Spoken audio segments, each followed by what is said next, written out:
Hi friends, నేను మీ Rani. Welcome to Rani's kitchen.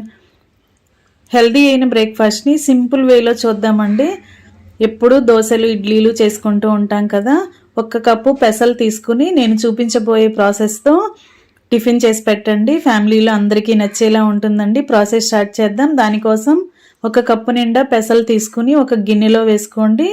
గిన్నె నిండా వాటర్ పోసుకోండి. నైట్ మొత్తం కూడా వీటిని నానబెట్టుకుని ఉంచుకోండి. మార్నింగ్ కల్లా చక్కగా ఉంటాయండి. నానిన తర్వాత 2-3 సార్లు వాటర్తో బాగా శుభ్రం చేసుకోండి. బాగా కడిగిన తర్వాత ప్రాసెస్ అనేది స్టార్ట్ చేద్దాం. బాగా నానిన పెసల్ని బాగా కడుక్కున్న తర్వాత మిక్సీ జార్ తీసుకోండి. దానిలోకి వాటర్ అనేవి ఏమీ లేకుండా పెసలు మాత్రమే ఇలా మిక్సీ జార్లో వేసుకోండి. అలాగే ఘాటుకి తగ్గట్టుగా పచ్చిమిర్చిని తీసుకుని చిన్న చిన్న ముక్కలుగా కట్ చేసి వేసుకోండి. నేను ఒక 5 పచ్చిమిర్చిని వేసానండి. అలాగే 2 అంగుళాల అల్లం కూడా తీసుకుని అలా వేసుకోండి.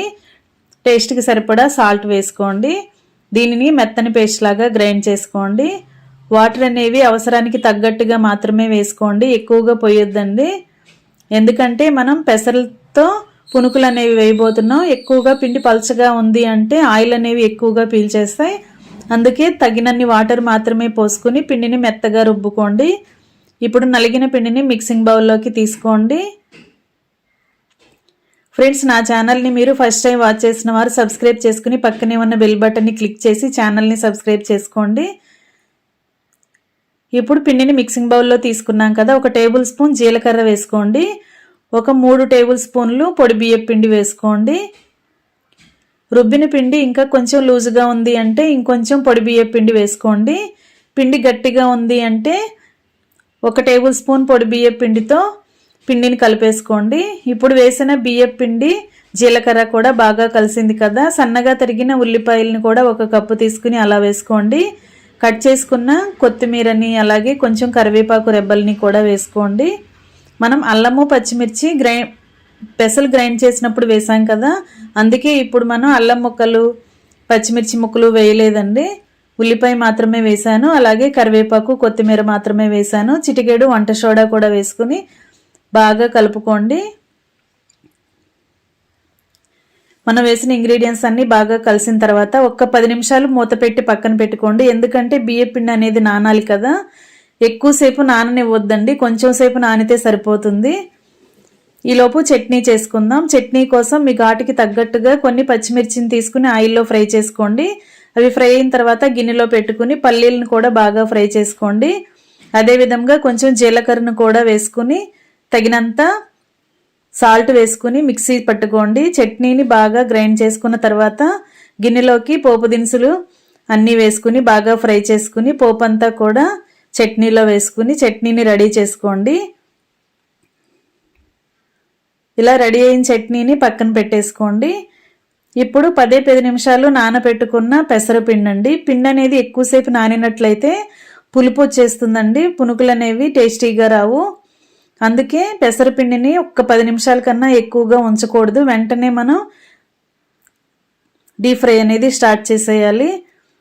ఇప్పుడు 1 కప్పు నిండా వాటర్ తీసుకుని చేతిని కప్పులో తడుపుకుంటూ కళాయిలో డీప్ ఫ్రైకి సరిపడా ఆయిల్ పోసుకుని ఆయిల్ కాగిన తర్వాత పిండిని కొంచెం కొంచెంగా చేత్తో తీసుకుంటూ ఇలా చిన్న పునుకుల్లాగా ఆయిల్లో వేసుకోండి.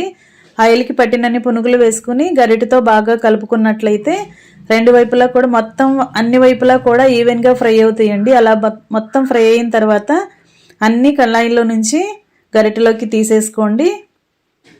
ఆయిల్ అంతా కిందకు వచ్చేసిన తర్వాత అన్నీ కూడా ప్లేట్లో వేసి పెట్టుకోండి. ఇదే విధంగా మిగిలిన పిండి మొత్తం కూడా చేతిని వాటర్లో తడుపుకుంటూ ఎప్పటికప్పుడే తడుపుకుంటూ పిండిని తడి చేత్తో తీసుకుని మాత్రమే ఇలా పునుగుల్ని వేసామంటే కళాయిలో వేస్తున్నప్పుడు ఈజీగా అవి పిండిలోకి వచ్చేస్తాయండి, ఆయిల్లోకి వచ్చేస్తాయండి.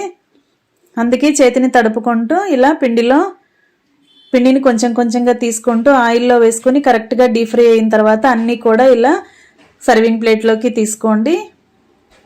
ఇంకా రెడీ అయిపోయాయండి పెసర పునుకులు మరియు పల్లీల చట్నీ. బ్రేక్ఫాస్ట్ అనేది ఇలా సింపుల్ ప్రాసెస్తో కంప్లీట్ చేసి ఫ్యామిలీకి సర్వ్ చేయండి. టేస్ట్ చాలా చాలా బాగుంటాయండి. అల్లం పచ్చిమిర్చి వేసాం కదా, ఉల్లిపాయలు కరివేపాకు కొత్తిమీర వేసాం. పల్లీల చట్నీ కూడా పల్లీలు ఫ్రై చేసుకున్నాం, పచ్చిమిర్చి ఫ్రై చేసుకున్నాం. జీలకర్ర కూడా బాగా ఫ్రై అయిన తర్వాత అవన్నీ మిక్సీ జార్లో వేసుకుని సాల్ట్ వేసుకుని మెత్తగా గ్రైండ్ చేశానండి. చింతపండు అనేది వేయలేదు, ఓన్లీ పల్లీలు, పచ్చిమిర్చి, జీలకర్ర మాత్రమే గ్రైండ్ చేశానండి. అలా గ్రైండ్ చేసిన చట్నీని ఇలా పెసర పునుకుల్లో పెట్టుకుని ఫ్యామిలీకి సర్వ్ చేసుకోవటమే. ఎంతో టేస్టీగా ఉండే బ్రేక్ఫాస్ట్ రెడీ అయిపోయింది.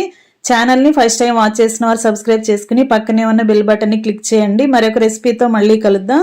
Thanks for watching. నేను మీ రాణి.